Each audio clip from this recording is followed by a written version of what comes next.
a Zoom account so that you show up as you. We have to do that. I have to hire you in there. I'm like right now I'm choosing between two Travis Barnes and it says that we're both co-hosts, so I don't know which one to choose. Oh, geez. So that's good. All right, guys. But Are you ready? thank you for the collaboration. All right, yeah, turn it over to Jeremy, the master, the chapter, the prince of punch, the man, the legend, the myth, program designer, Jeremy Purifoy. Take us away with week 43, only Monday, Wednesday this week. Yeah. Yeah. All right. So week 43 Monday Wednesday, we have your superset AMRAP. 5 minutes on the clock. You're gonna have 2 exercises, A/B movement. Once you get this going, you're gonna have that 5 minutes. You're gonna cycle through the 2 exercises.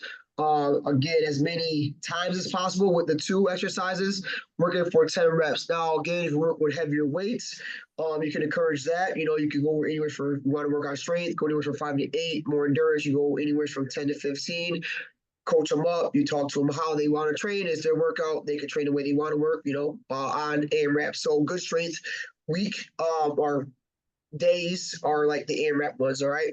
So you have your underhand grip row. So this one you're gonna get a lot more forearm, a lot more grip strength involved on this. A good touching point on this is when people are doing a row, you can bring your fingertips between their scapula, make sure they're coming up, squeezing their shoulder blades together. When they're getting that row, elbows tight to the torso.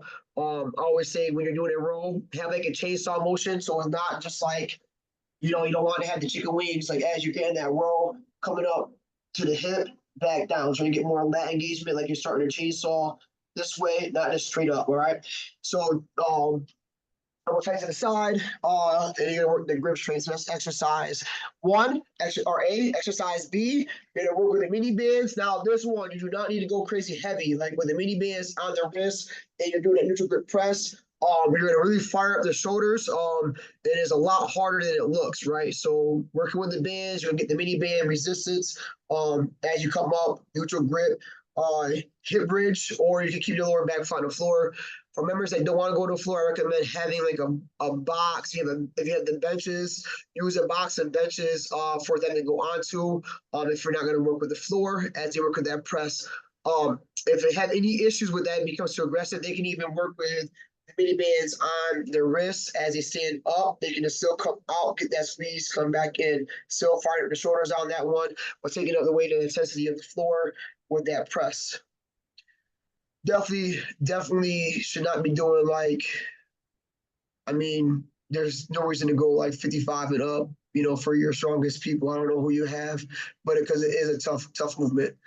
So you'll be 5 minutes there. You're gonna cycle through those 2 as many times as possible in that 5 minutes. You'll have transition time to make your way to station number 2 or whatever this fits at in your room. You're gonna have your front squats with a super band with an overhead press. So this, you want to make sure the band goes across the palm. Now you can either single leg or double leg it. So you bring both feet on the band. You're going to find that it's going to be more resistance. Now, if you're working with a harder band and you're having a hard time with the press, drop it down to 1 foot. That 1 foot will lighten the load, lighten the resistance as you do that. Any issues overhead, stick with that bicep curl. So you go for 5 to 10, 15 reps of that, depending on what band you're working with. You're going to go into the power band reverse crunch. Now, with the power band reverse crunch, you're going to put the handles on your feet. So, handles on your feet, you can actually have a box near here too. So, if people want to stand on a box, hold a C-sit, they can drop their shoulders back, keep the core engaged, drive your knees into the chest, right back out. Go for the 10 reps. You're going to cycle through those 2 movements for that 5 minutes. Now, if you don't have the power band as far as broken, you can also work with light dumbbells on this, have them have the added resistance with some external weight, bring your dumbbells in between your feet, knees in, knees out, with that one.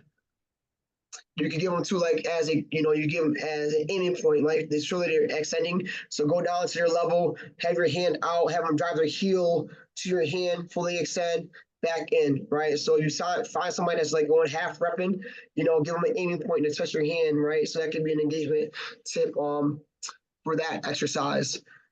So we're gonna go with your squat upright row. Upright rows. Working the delts and traps. Could be an aggressive movement. So if anyone has any impingement in the shoulders, please know your members, like if they have any issues with their shoulders, avoid the upright row. Just have them go to a squat with a shrug back down. Okay. You know, on this one, you do want to bring your elbows up, lead with your elbows with upright row, hands down. Okay. And this, I would finish the squat first, then go to the upright row. Don't come up on momentum. You know, really focus on getting that blood flow into the traps and delts. But again, it is an aggressive movement on the shoulders. Therefore, if anyone has any impingements, any shoulder issues, stay with a squat, come up, do the I don't knows. All right, get the shrugs instead. And then your double dead stop deadlift. Now, this is more of a focus, like it can help people feel more like they're doing a barbell deadlift by using two. You want to stay connected, so the kettlebells to rub against the legs as you come up. Fully hip extend, bring the kettlebells back down to the floor. Now, if you don't have enough kettlebells to do this one, just stick with a classic deadlift for this movement. Reset the bottom of it. You don't have to go rapid fire. Focus on the form as you go through this one.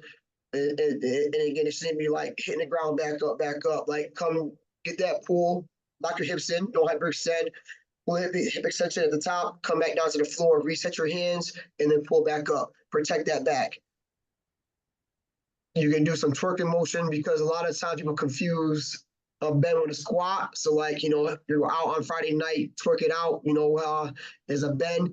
Locate a wall, right? If you find that people are having issues with the bending and they're doing more of a squatting, locate a wall to have both butt cheeks touch the wall as you hinge over. If you're missing the wall, you're most likely squatting, all right? So take a step away from that wall, use the wall as a guiding point to drive your hips back to the wall, not sink your hips down into a squat. Trial box jumps. So this one I would jumps, any jump, man, is absorbing the contact, right? So you absorb the contact as you go into that jump. Don't go into the jump and be heavy foot. That's when people get hurt, injured. Also, I'm a really big pusher on as you jump on the box. So you jump on the box, aim for the center of the box, not the edge. Aim for the center as you're jumping, like having a visual of yourself jumping onto the center of the box, not the edge, because you missed the edge, especially if you have the metal boxes. You're going to mess your shins up, all right? So aim for the top of the box, fully extend your hips at the top, and then step off. Don't hop back. When we've had injuries here, I think we had two, is when people jump back out the box. And then, we had one lady tore her ACL. Not about her jumping on the box. She was fine. It's when she hopped off the box and then when she got hurt. So jump on the box, step up, stand up, and then step off the box in control. Very, very, very well. As a coach, please push that. I don't want to see. There's no need to go rapid fire. There's no one's training to be, an Olympic athlete here. They jump up on the box off as fast as they can. Jump up, absorb it, land on clouds, land on concrete, land soft, hip extend, and then step off the box in control. Avoid getting hurt. And then over pickups with a single leg slam. This is a good way to add some single leg movement here, power. So you're gonna come through the legs, come up, get that single leg slam. Again, you're gonna aim for 10 reps. The vert balls are good for this one because they bounce back. So use the vert balls, the big black balls, not the medicine balls, not the ones that bounce back that are hard. Don't use those. They don't end up pretty to the face. So like use the soft balls that bounce back. Jam balls or dead balls aren't going to be good for this one because you want to work on hand-eye coordination as well as you work with that slam.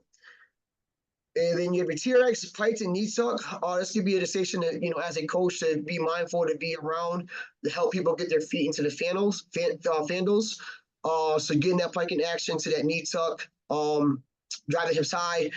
You can use your two fingers. I'm a two-finger guy here that comes on the side of the hips. Help them get their hips up, back down. Don't need to grab them. Don't grasp them. Just use your two fingers on their hip bone to help them show that they're getting their pike up. Use their core, come back down, then go into a knee tuck. So appropriate touching there. And then you have your squat, plank to a hop. Just a good little power. Use the Bosu ball, core power, all involved in this one. Again, 5 to 10 reps. You can challenge pace on that one. For station 5, exercise B. Your finisher will be a team relay. So you have your moving high knee, hip rotation. You'll have people that have like whoever ends at the bands, the super bands, just tell them like, hey, put the super bands you know, at the cones, if you use cones for the finisher.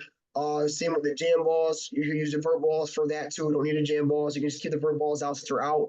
And then have your band splitters, a light band, right? Or bend over T extension if you're not gonna use the band. So work with that thoracic extension. And then you have your jam ball slams. And then you have your ISO squat. And if you have that fourth person in line, go with a single arm jumping jack. For no other reason besides this is the variation of a jumping jack. If you want to stick with a classic jumping jack, be my guest. That is your Monday, Wednesday exercise. If you have a fixation, if there's a need for one, then you work with the surges.